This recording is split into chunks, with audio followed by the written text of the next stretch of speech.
Hi, I'm Nick Fluck. I'm the Medical Director for NHS Grampian, and I'd like to welcome you to the NHS Grampian Medical Directorate intranet website. Now, I'm by background a nephrologist. I originally trained in London at St Bartholomew's Hospital and came up to NHS Grampian in 2000 as a nephrology consultant. My interests have been in inflammatory disease, and I still do some clinical work in vasculitis and lupus. I took on the medical director role in October 2014, and together with that I'm the responsible officer and the Caldecott Guardian. Now, although a great deal of the stuff that you'll see on the Medical Directorate website is about doctors, it's important to realise that the Medical Directorate also covers a number of other professional groups. I also have responsibility for dentists, for pharmacists, for optometrists, for healthcare scientists, for applied psychologists, and physician associates. However, what I'm going to talk about today is some of the key pieces of work that we're involved with. I think my main remit is around the professionalism of doctors, and I think there are three main areas that we tend to consider. The first is heavily linked to my role as a responsible officer and involves issues around appraisal, revalidation and fitness to practice. Now, this is an area of activity that Fiona Mackay, my Deputy Responsible Officer, will explain in more detail, and you can go onto her link to see some of the background. The second area is really our responsibilities around being a training environment, an educational environment and a research environment. My Medical Directorate has Richard Coleman, who's the Associate Medical Director for these portfolios, and you'll also have links onto Maggie Cruikshank, who is the R&D Director, who looks at all the research activities linked to NHS Grampian.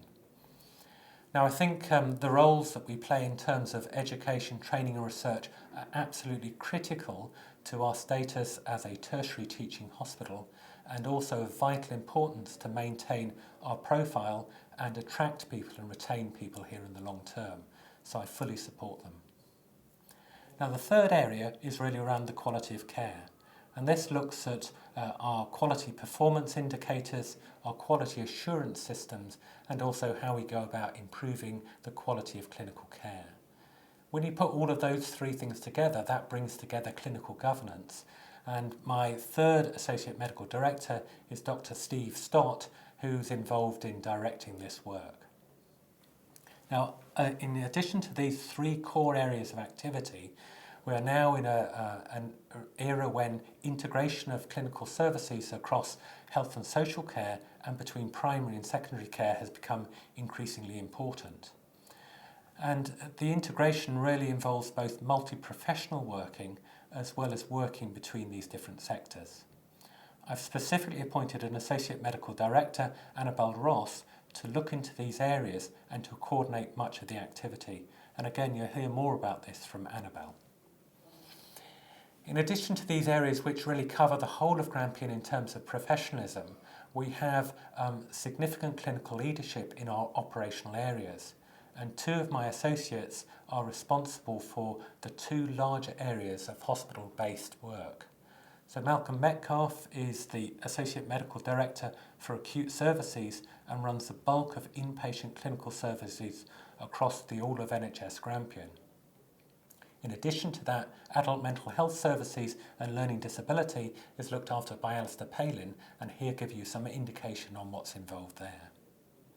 Now, this operational leadership combines with those clinical leads that we now have in the new health and social care partnerships, which are all led by general practitioners, and together are responsible for all the operational facilities and services that we provide.